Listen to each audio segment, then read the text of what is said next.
again, we have to have the conversations about Mennonites also. We have to have the conversations about different types of Anabaptists. Right, because everybody just assumes when you see a head covering that or a plain looking person, they're Amish. Right. Yeah. So he was like, he didn't know what Mennonites were, but he knew what Amish were. Oh my.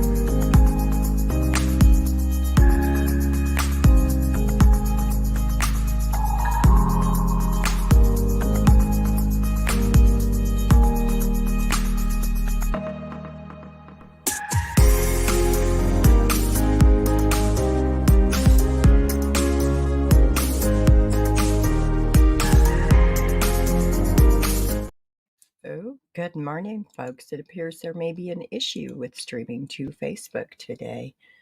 I don't know what the issue is, but here we are. Let me see if I can resolve it.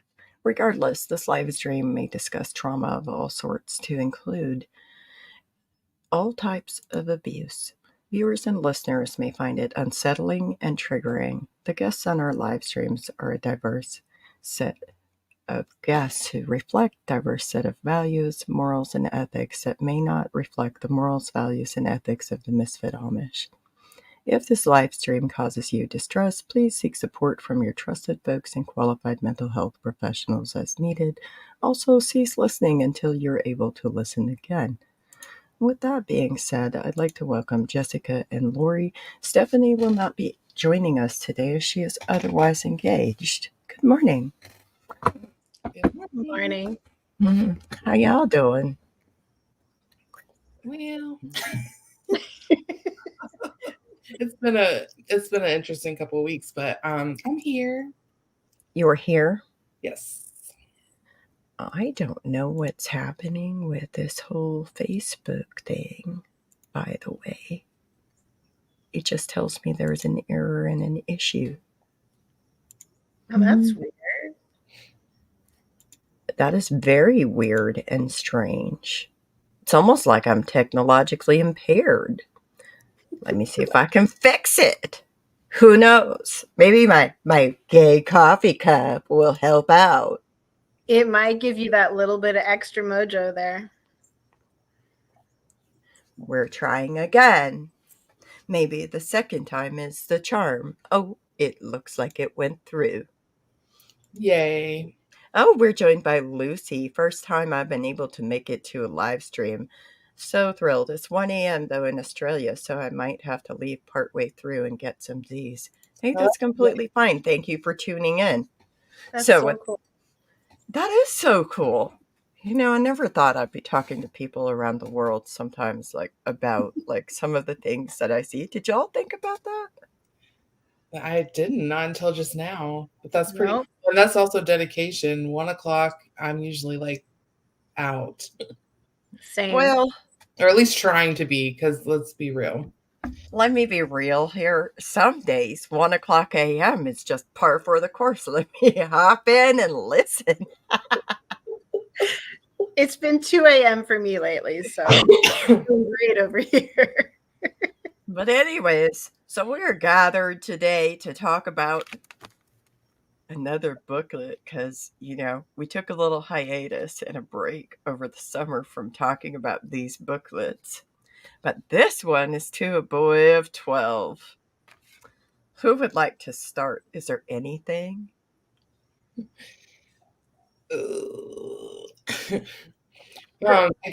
He starts off as he does in pretty much every book with a story.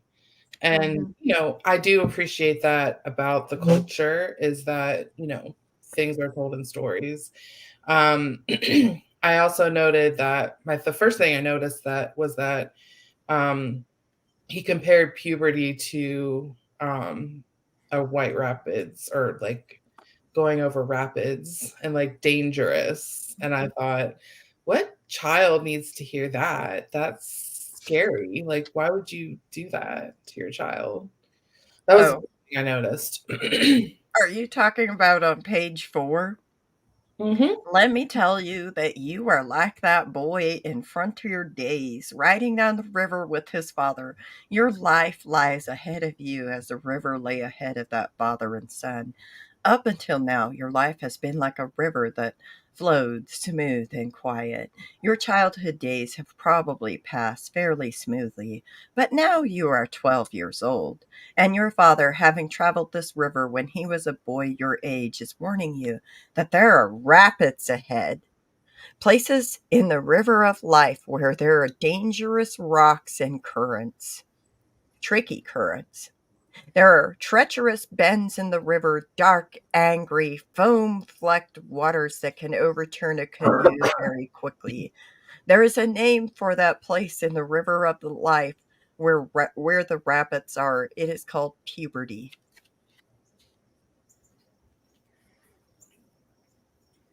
What do you think of that analogy? It was so scary, like for a 12-year-old, especially if that 12-year-old has actually seen White Rapids before. Why are we scaring children? That's a good question. I also want to say this, like, I can't possibly know what it's like to have been raised as a boy Right. with these teachings. Mm-hmm. And I want people to understand that I'm just looking at this as somebody who is raised in parallel teachings, but as raised as a girl. Okay. So my perspective is probably going to be missing things. And I want you to know that. Right, because boys and girls are raised extremely differently in plain communities. Boys are raised with the expectation of they're going to be the leader of the home, right? Mhm. They're going to be the provider. They have different expectations. So I can't know what that's like. I can know what it's like to be expected to submit to that boy. Yeah. Yeah, that part. That's that part. That's the part I know about. I don't know about this. I just know that as like somebody who was raised parallel to as like the other part of this, like what my perspective is. So I want to make that very clear to all of our listeners. I know that there's you know, Sam, I don't know. Do y'all know Cross-Eyed Unicorn on TikTok? He talks about how he was raised sometimes, like, and he was raised as a boy in this type of culture, if I understand correctly. We should have So had a boy, not a boy, a male join us. I didn't even think about that. I actually asked 3 different males that I know that were raised in this environment, and none of them felt like it was the right time for them to be present. Okay, we respect that. And That I makes respect that. I want them to have autonomy to speak when they're able to. Absolutely. And when it actually is helpful to them, not to feel like they're being pressured into it, but rather so that they have the ability to speak truth to power and actually acknowledge and that have validated experiences when they do speak. Mhm. Yeah. So, with that being said, why are we teaching children to be afraid of puberty when puberty in and of itself is a natural body function? It is a natural consequence of being human. Every child goes through puberty in some form, shape, or way. Right. I also thought at the beginning, like within the first, the first 2 pages, they literally are taking away their childhood at 12. Uh-huh. So not only are you afraid and you're starting off into puberty afraid, but you're also looking at yourself as if you're a man and you're 12. Yeah. I don't know. So That's just I kept like realizing that this whole book was written to a 12-year-old. I think when you read it with that perspective in mind, is like, I don't know about like y'all, I'm a parent, and my child, like, thinking of where my child was developmentally at 12 years of age, and then applying this kind of principle to it, like, it's horrifying to me as a parent today. Mm-hmm. I don't have kids, but I work with kids and I work with 12-year-olds. And the thought of having a child that young think that they have to carry the responsibilities of an adult is just, it's horrifying. And I think I think our cultures did raise us to grow up too soon and assume responsibilities, sooner than mainstream society, because the kids that I encounter now, some of them don't even have that type of the same responsibilities that we might have had, or like at those ages, even when they're like close to graduating high school or are graduated from high school. It's just the culture is so different. Not that it's right. All right. So Hinda says in a comment, we learned that puberty is normal. It can have ups and downs. Your body changes, hormones change. You have different feelings. You're developing to be an adult one day. Totally a normal part of life. But you're not an adult yet. And this booklet gives the idea. It says, this is the time when you are changing from being a boy to becoming a man. And it likens it to, what do we call it? Treacherous bends in the river, dark, angry, foam-flecked waters that can overturn a canoe very quickly. When in fact, it's just a natural consequence of being human. Like you're going to have physiological changes in your body. Mm-hmm.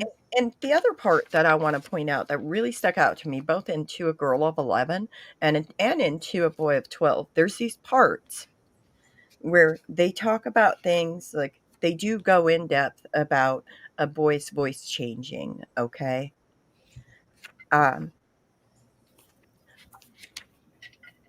But where they talk about this part, they go into detail about how maybe you've wondered what the proper words or terms are for the private parts of your body. As a little child, your parents may have called your penis a pee-pee or some other informal term.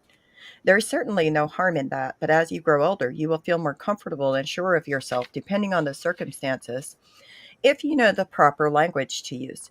For example, it is not often that anything goes wrong with a boy's sex organs, but it is sometimes necessary to have a doctor examine them. Okay, like that part of that is actually good because it is sometimes necessary. However, you know, this whole, like, it is not often. Have y'all ever coded for the ED? No. Have y'all ever coded for the ED?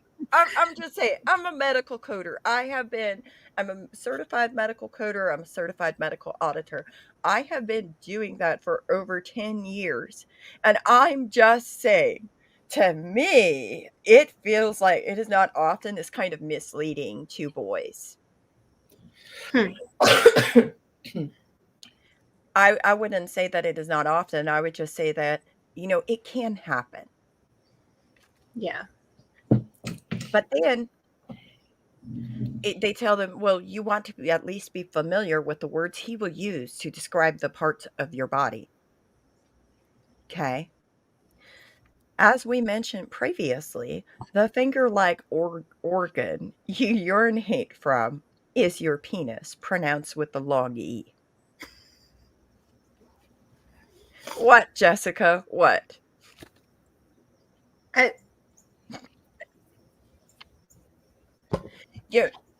Well, they should have already known that. First of all, like 12 years at old, 12? you don't know. That's already like, I think it should be taught. I think the proper name for genitals should be taught to everyone from like before they can even talk, because you should know your body. You should know. Right. Okay. Below your penis and between your legs hangs a sac-like organ that is your scrotum. The roundish lumps inside this loose-hanging sac are your testicles. did we see that amount of detail about what people typically see as AFAB? I was thinking the same thing when I was reading it, and I didn't take the time to go back and compare. But I was like, I don't recall them giving as much information as they're giving the boys about their, about the girls' bodies. I thought that was interesting. Well, I was thinking about it well, too. And I think these are books written by a man, right? yes. So he probably felt uncomfortable even talking about it. Well, they talked about the uterus. I have the booklet right here, To a Girl of 12. They talked about the uterus. They talked about the ovaries. But as far as like the external genitalia of what people typically associate with AFAB people, I don't see any detail. But I can't find details about that. Like that doesn't seem to, like, we're not talking about the vagina, the clitoris, the vulva. We're not talking about that. And those are all medical terms, by the way. Mhm. Right, because and they matter. Like when if you're trying to explain to your doctor, something that's going on with your body and you don't know the proper terms, not only that, but knowing the proper names for things is proven to prevent sexual assault, or at least like be able to tell someone and someone know what you're talking about. Yeah. It's proven to assist children in reporting it. It's Yeah. proven to assist adults in reporting it, or to even seek access to resources if they have experienced sexual abuse or sexual assault. Mm-hmm. That is critical, because then they have the language to be able to communicate appropriately. So now we have boys having all of this language around the external genitalia. But I also want to point out, before we go to this comment, I also want to point out something else that is very much a big deal to me. So when they sit here and they clearly define boys and girls as such, where is there space for intersex people to exist within Amish communities? And the reason that I ask this is because I know Amish children, or genetically Amish children even, that are intersex. They are born with maybe they have, like, you know, different characteristics and what people would typically assume would be male or female. Mm-hmm. Where is there space for those babies to exist? And if you are taught this and then you grow up and you end up having a child with a genetic defect, which is what they consider, whatever, all of those things, we have a whole genetic database. Like when we grow up and we have a child who happens to have genitalia that fall outside of that definition, where is there space for those children and adults to exist? Yeah. Because if somebody has a penis and ovaries, that person is intersex. Mm-hmm. It wasn't even mentioned in either book. But I also think we know what typically happens is that a sex or gender is assigned to them, and then they're expected to present as that for the rest of their life, and there's no space for anything else.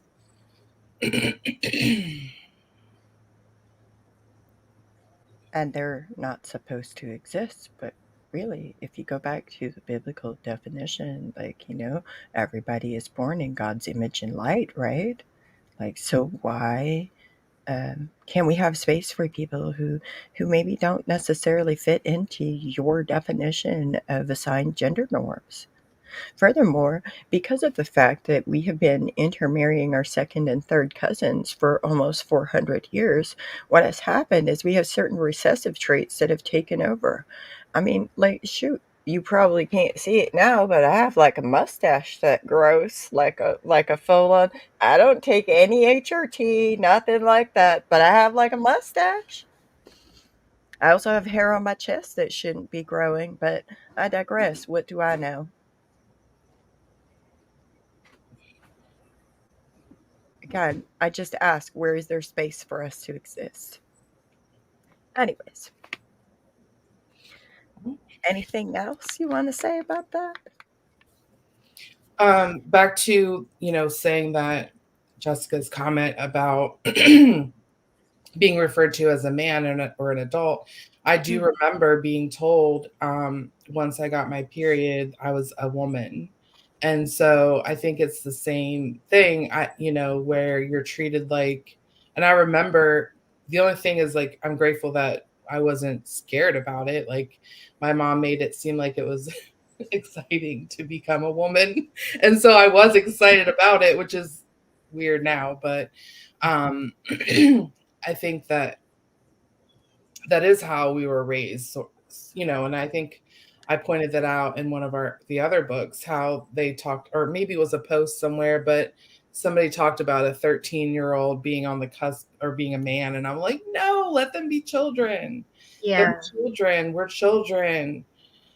I mean, I even consider 18 to 21-year-olds, I call them little baby adults, because, like, technically our society considers them adults, but you're not. And you're not. You're not fully developed. Like, your brain hasn't finished development until about age 24, right? Like, average 24 to 26, right? So when you're not fully developed, like Lucy says in her comment, it's kind of like the roles are being reversed. Children being spoken of as developmentally older and more mature than they are and robbed of a healthy childhood, and parents failing to protect them. Yes, and then there's the part where you become parentified because now you're this age. Now you're responsible for this and this and this and this and this. Especially when you have so many kids. And we've already talked at some point about, how older kids are expected to help with the younger kids. Mm-hmm. Mm-hmm. And I can't speak for anyone else's community, but I know in the one community that we were a part of, there was a family who the dad, I think he was in some sort of accident. I don't remember, but he passed away.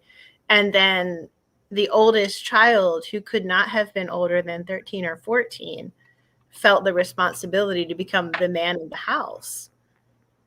And he was literally a child. And I think that's just, he missed out on so much of his childhood because he felt that on his shoulders, that he had to become a man and, like, run the household. I think that's such a shame. When my father was killed in that accident, as soon as my brothers were like a certain age, they were expected to go out and work. I mean, they were like 14 years old, and they were out in dangerous occupations, like being a person who cuts down trees. I know there's a word for it. I can't think of the name, but they were running like chainsaws to cut down trees and loggers. Oh my goodness. That doesn't seem smart at all. What could possibly barely big enough even to, like, be tall enough to use that equipment, much less do it safely. Yep. That's horrible. That was what they expected of them. But it's one of those things where, again, they're parentifying the children. In that case, they're taking away their childhood completely, and they're expected to work and work and work and work. And they turn it into this whole thing where it's like there's no place for those children to even have a childhood anymore. Right. They have adult responsibilities. And this is in lieu of going to high school, right? Like, how can we sit here and justify this? Why is it acceptable for some of the children in America, but not for the rest of them? Please enlighten me.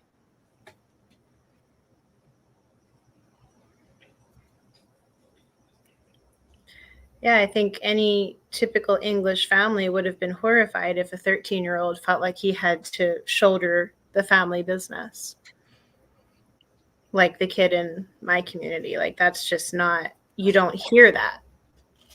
And Right. I think your typical English family would have been horrified. Yeah. So that's part of it.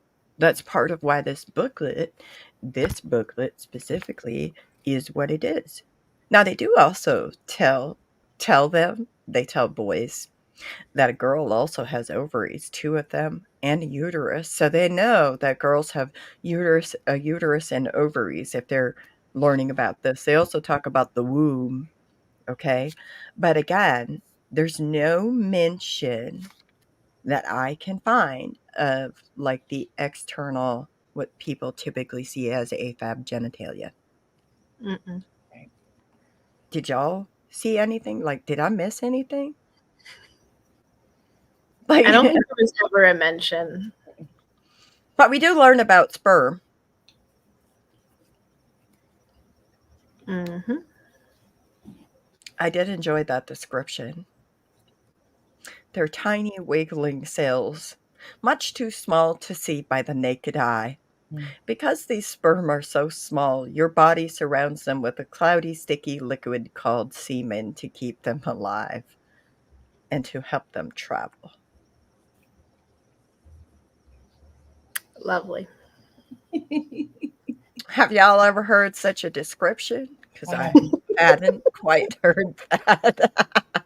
Good morning. Good morning, Jacob. No, I hadn't quite heard that. They do talk about how, the ovaries produce an egg, and inside the father's body, the testicles produce sperm. And they say only if the egg and sperm come together can a baby begin to grow. This cannot happen accidentally or carelessly.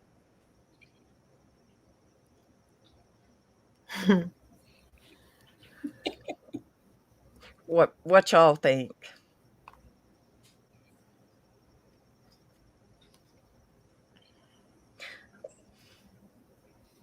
Also, there's a whole sentence that really annoys me.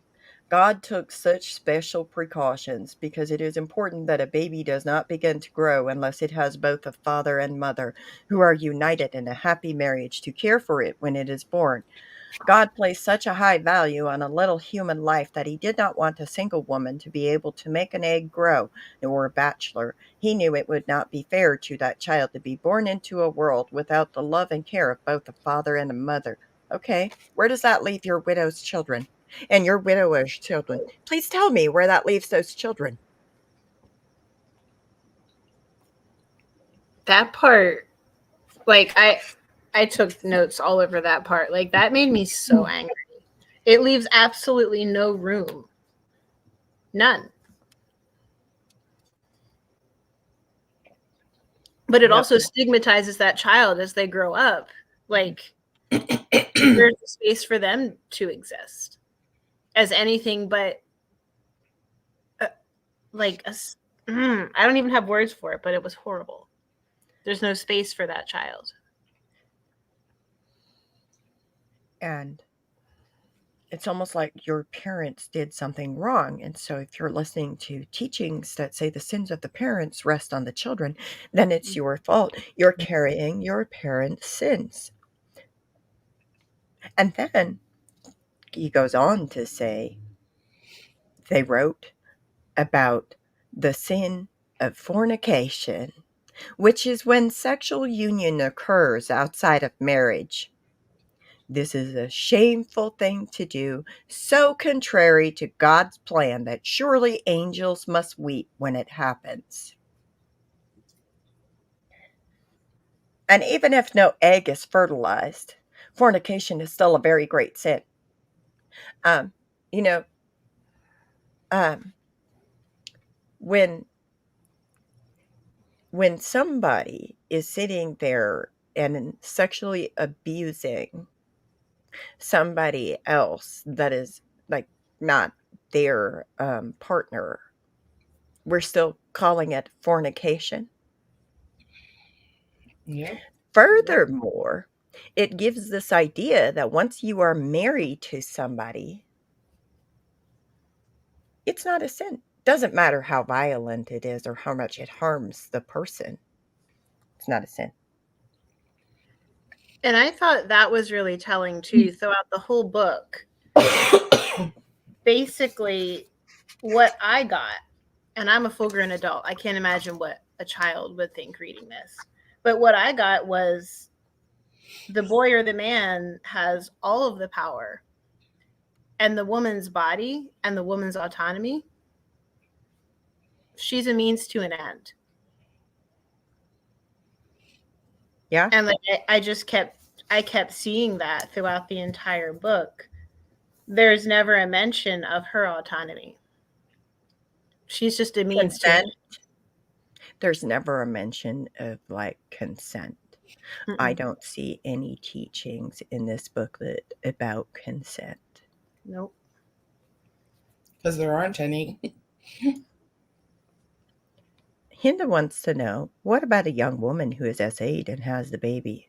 Well, like we said, there's no space. There's no space. There's also this part of this booklet, when I move on through it, where it says, Satan does not want you to grow up to have pure and clean thoughts. So now we're bringing in a third entity to place blame shift. This is blame shifting, y'all. He will set many traps for your feet. One of these traps is the sin of masturbation. Many people call it self-abuse. This is the sin of turning to your own body for sexual enjoyment in a way that your seed passes from you.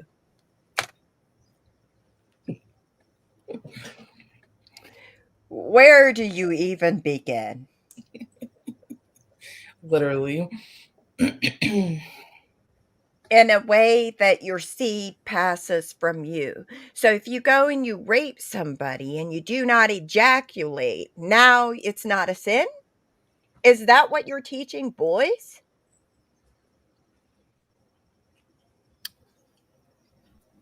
Pretty much.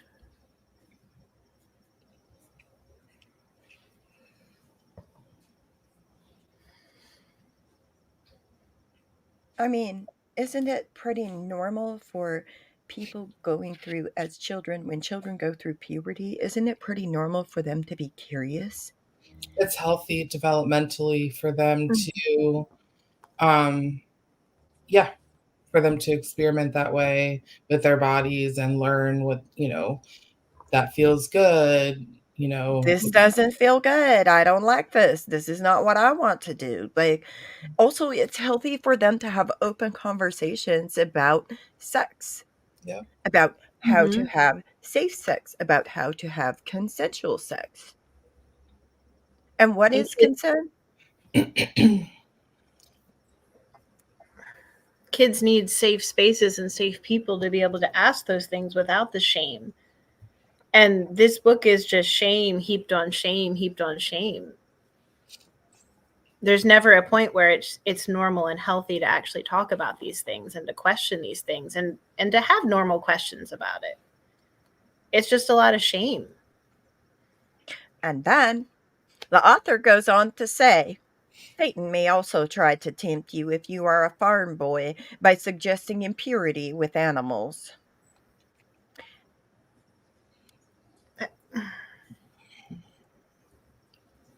At what point does that become normal? And then he talks about being stoned in the Old Testament for that, but today we don't stone people for that. But impurity with animals cheapens and demeans the wonderful plan God has for you and your body. It will leave you feeling very bad about yourself, and the regrets for such actions will follow you not only for weeks and months, but even for years. I just have one question, and it's directly to the author. You seem to know a lot about what it feels like to be impure with animals and how long it can affect you. Where did this information come from? Do you have personal experience? I'm going to shut up now. Maybe we should write an open letter to the author. Maybe we should. I've been thinking about it. I have questions. When was this published even? Because this has been around forever. It doesn't even have a date. It doesn't tell you when it was originally published, but it says it was reprinted in 2020. Mm-hmm. I just want to know why the author knows so much about impurity with farm animals. That part. Do you have something you want to talk about? And I don't know where else it's normal for someone to even say those words than these communities. Like, And it's not something I've ever heard of in the real world, that's for sure. Like, now, No. yes, there are instances when people abuse animals in a sexual way. Yes, of course. Yes. But it's never discussed as like, have you checked to see if your teenagers are getting it on with the animals? Like, right? No, like we don't talk about that. Teenagers that they might be getting it on with. Well, like, that's weird to me. That's so weird. And also he's saying that about like farm boys only. Like he's singling out farm boys only.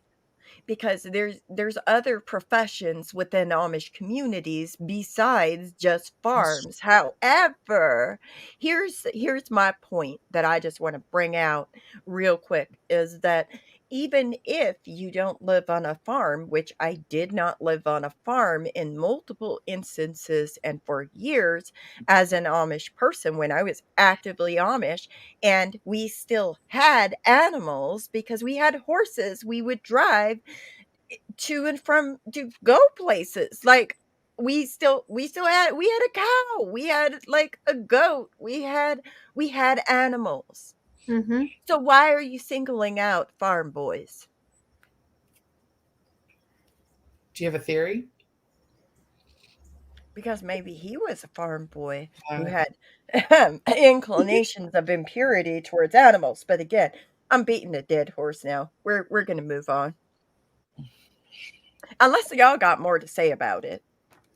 No, the only thing that thought that I had was like animals are the perfect victims because they can't speak out. So I don't know if that's like I have theories on why it happens in these communities. But I don't know if that's really the topic that we're on today. So I won't go down the rabbit hole, but yeah. We're just talking about this booklet To a Boy of 12, written by an anonymous Amish minister, y'all. And if any former boys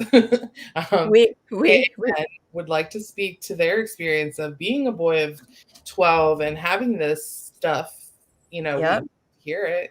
So. We'd be happy to host another podcast where we talk about it with you, or where you get to share. We get to interview you. We would love to elevate your voice. We would love that. So anyways, so here's the thing is throughout it all, like Satan is brought in as this entity, this outside entity, which is completely blame shifting. It's telling 12-year-olds they're not capable of controlling their own behaviors. So that in and of itself is harmful to men. It is harmful to boys. Yeah. You can't tell, like you're basically demonizing boys. You're treating them like they're animals. Right. Which is right on brand. So, with we blame women, we blame Satan, we blame anybody but ourselves. Mm-hmm. Yeah. So when you start asking for accountability, what could that look like? And part of what that could look like is start teaching your boys that they are capable of controlling their own behaviors. Start teaching your children as a whole, what are their private body parts? And I don't mean just a finger-like organ that is called a penis. I mean talking openly with your children about their own genitalia, including the vagina, the clitoris, and the vulva, including all of the components of their genitalia. including the fact that sometimes babies are born with differences, and that can come out in puberty, even if they don't catch it when the baby is born, during puberty or when they get married and they can't have children. Like sometimes that's a reason why they can't have children, because of the fact that the person may be intersex. Mm-hmm. But we have more. We have more. I'm just Never fear. There's always more. Lori, did you read page 17?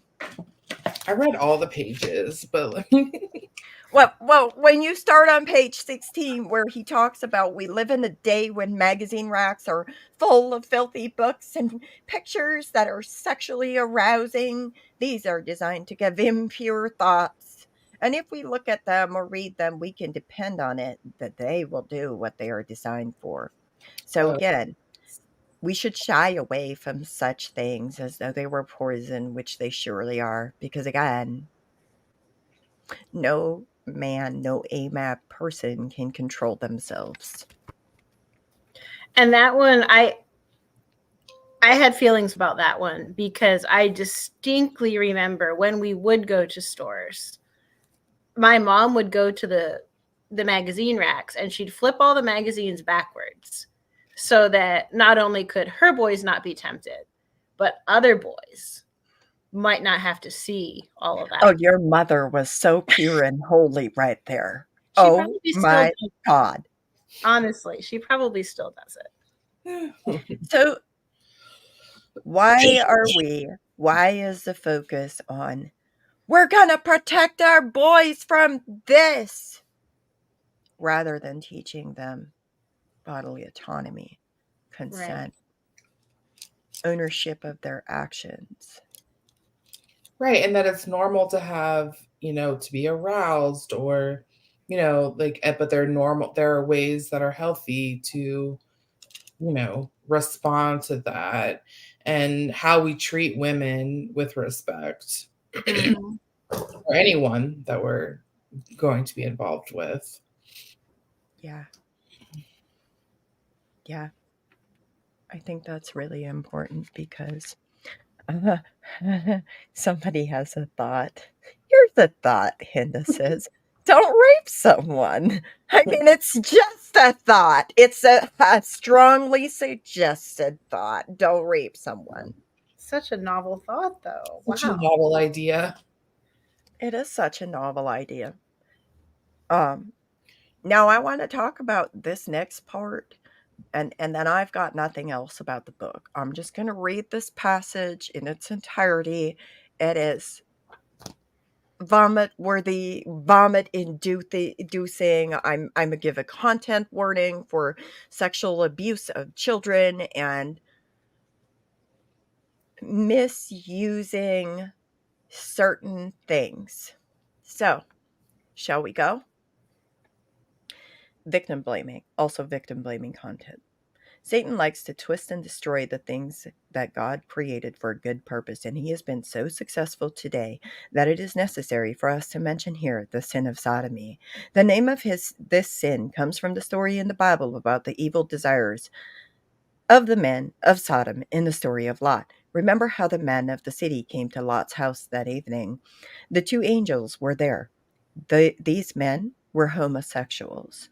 A homosexual is a person who is attracted sexually to a person of the same sex, a male to a male and a female to a female. Such a desire is not even natural. It is a perversion. These perverted men wanted Lot to give out the visiting men so they could abuse them in a sexual way. The Bible teaches us that this is a great sin and it brought destruction upon the city of Sodom. As you can learn from the story of Lot, the sin of sodomy is nothing new, but it seems that in the world today, homosexuals are becoming more and more bold with their sin.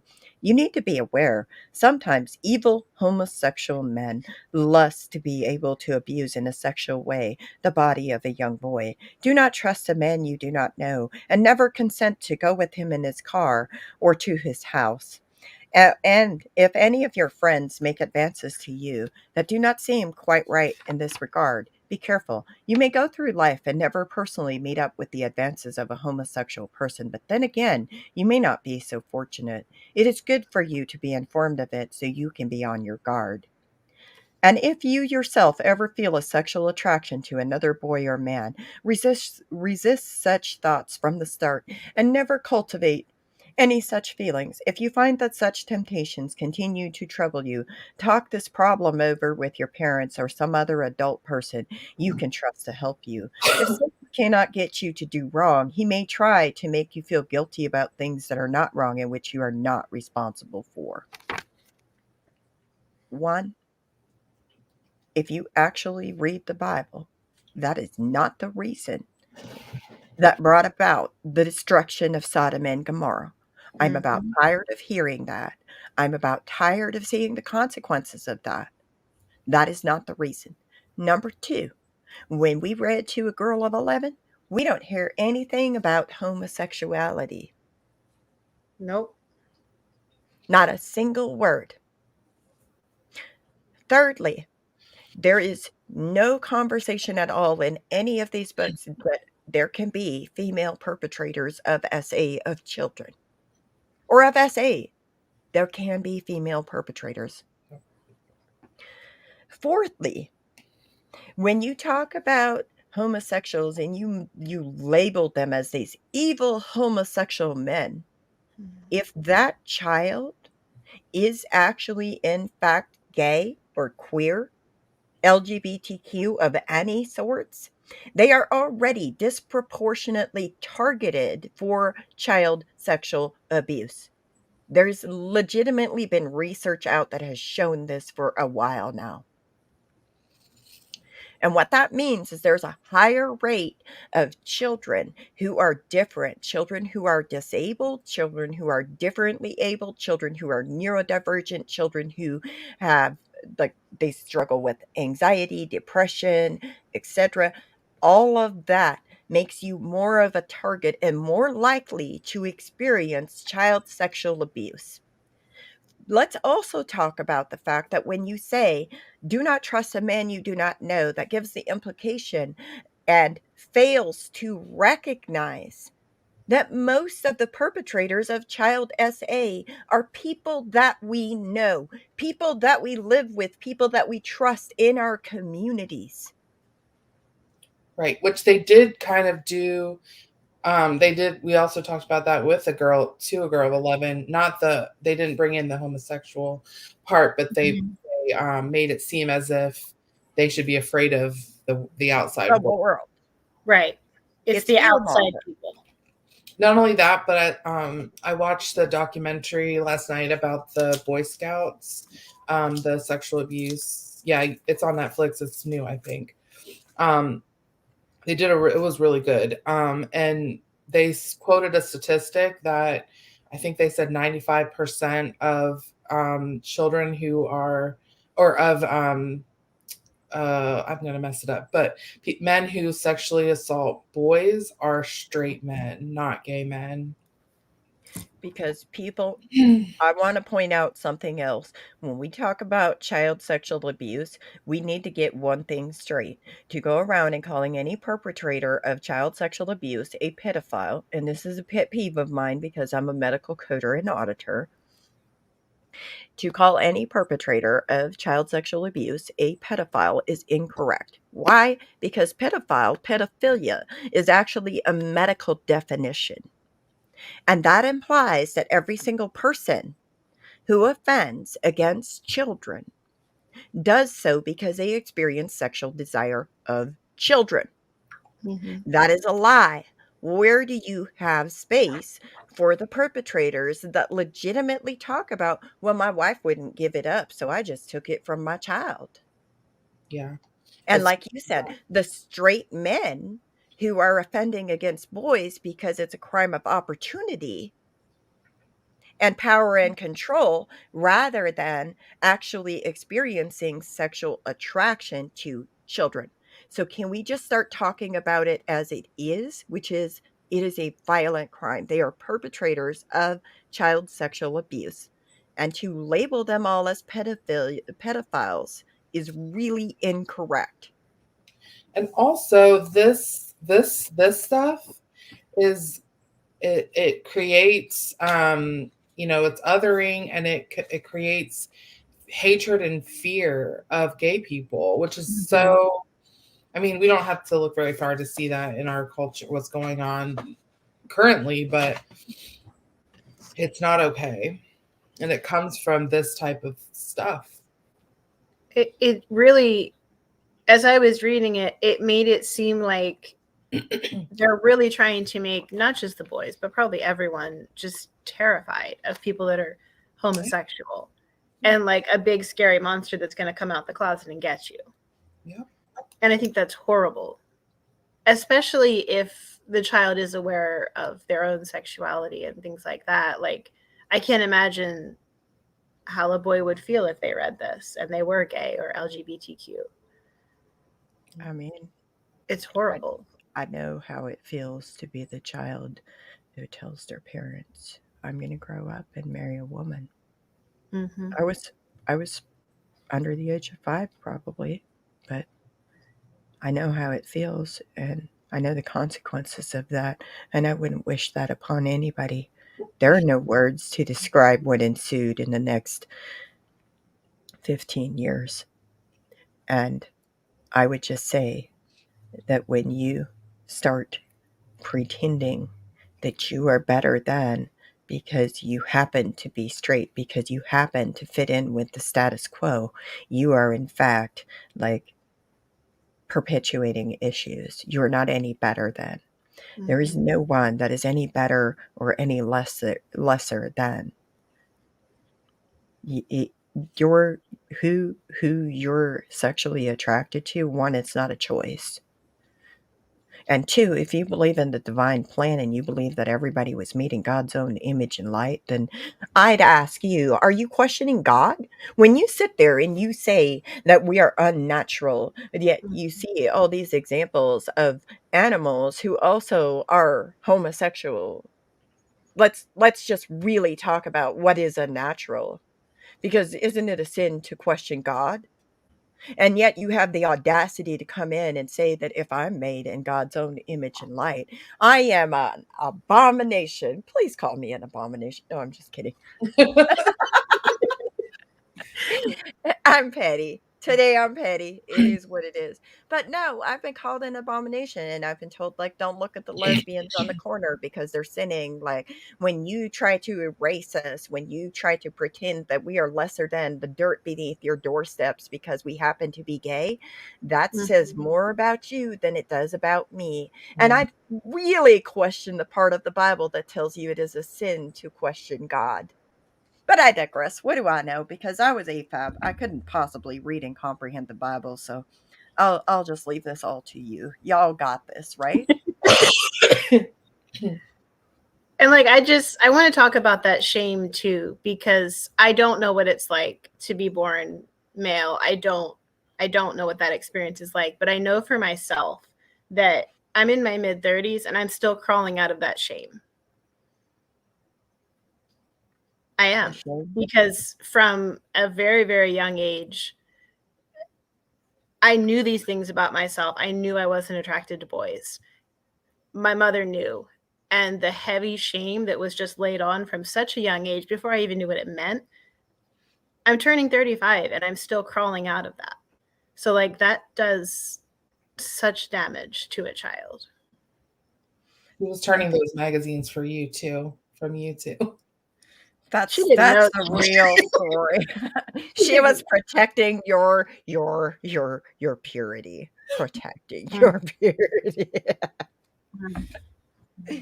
But the shame. So the thing about shame that I've encountered is that for me, I had to find peace with like who I was as a person. I had to accept that this is who I'm attracted to. And to get there, I had to navigate through and process and sort out the ensuing 15 years. And I'm saying this as like, there is hope. Life can get better. Life can be better. You can feel more at peace with everything, but it is a fucking journey. It is a Yeah. journey, and that shame can cripple you if you allow it. It can cripple you when you feel completely alone. And furthermore, every time you tell your stories, sometimes like you can get people who will help you, because sometimes just telling your story can feel like you're a little less alone, or just talking about the shame or talking about the grief that comes with it, talking about the alienation and how much the shame can be crippling you as you walk through life trying to make sense of the aftermath. All of that, all of that is a lot to work through. But sometimes when you speak up, people might be willing to help you carry the burden. Not necessarily carry your burden for you, but they walk with you. They give you space. They give you safety. And that is a critical component of being able to sort out what we experienced, is having the safety to figure out and process what happened to us, how it affected us then, how it's affecting us now, and are there other tools that we wish to employ that maybe are healthier than the ones we've historically used to manage the consequences of what we experienced.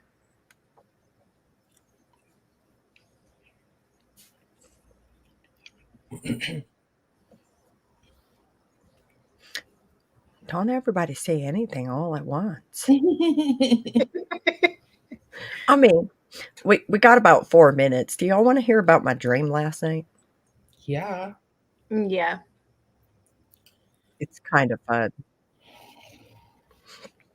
So I had this dream about taking my child out to my community of origin, the last one that I lived in, and how I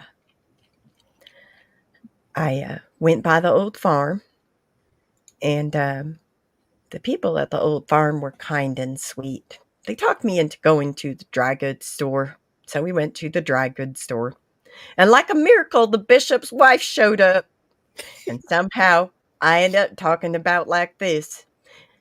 And there was about a dozen women from the community of origin there. And, um, you know, the bishop's wife said we didn't do that. When I said, y'all put me in the barn and practice mighty, I said, "Oh, yes, you did. And furthermore, your husband was a bishop, so he was a large part of it." I talked about the funeral and the ways in which they further treated me. And a woman who looked like my aunt told me to be silent. I said, "That would be convenient. Then you could pretend your son didn't rape me. Also, y'all have no idea how to treat someone who has experienced trauma like that, and it shows even today. So maybe, just maybe, y'all need to learn better. But to tell us to forgive and be silent about it is not helpful and not, in fact, something to tell anyone who has experienced this." And then I reconnected with an old coworker from my current job who just magically showed up and showed compassion. Apparently, she was now serving my former community and she was having a rough time. We went outside, we caught up, we visited, we talked about how to serve people who pretend that the worst ideas to support survivors are the only way to treat survivors. And then I woke up. See, Happy Sunday! Wow. you need to get away from this stuff in your dreams. I can't. Like, it's a consequence of what I live with. So, how do I manage it? Well, I talk about it sometimes when, and also, this is fucking hilarious. Think about it. In my psyche, I said, "Oh, no, we're not going to do that here today." You did the things you couldn't have done back then. Yeah. And I did all of the things. Talk You're about right, inner Lori. child work. Say It's what? kind of powerful. Yeah, talk about doing inner child work. But I didn't want to do this. Why do I have to do this? Like, I didn't ask to do this. It just came about in my dreams. Guess I should have been crocheting more. Maybe that would have shut my lips, zipped them up. Okay. What? Lori, I see the wheels turning in your head. Say it. Just Just spit it out. No, I was just thinking, like, because like you do this work every day, and like I feel like you need respite in your dreams, but no, instead well, obviously I know when you're dreaming, you're processing things Mhm. about about your day and things, and obviously that's like on your mind a lot. So at least in your dream, you got to say what you would want to say to those people. Yeah. I mean, it made me laugh. Well, that's But good. anyways, do y'all have any messages you would like to give our listeners before we end this?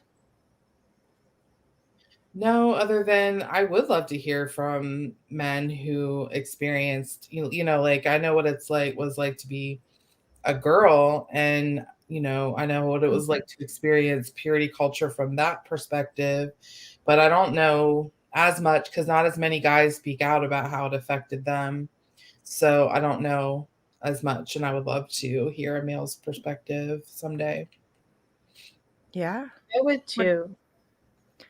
I would too. I think if there is anybody who would like to be interviewed about this book, please reach out. We would love to have you join us and have a conversation about your personal experience, because at the end of the day, like, we can talk about it. It's just our perception, and we did not experience it. We don't know exactly how deep the harm goes, or, we might have missed things that Yeah. you would absolutely know.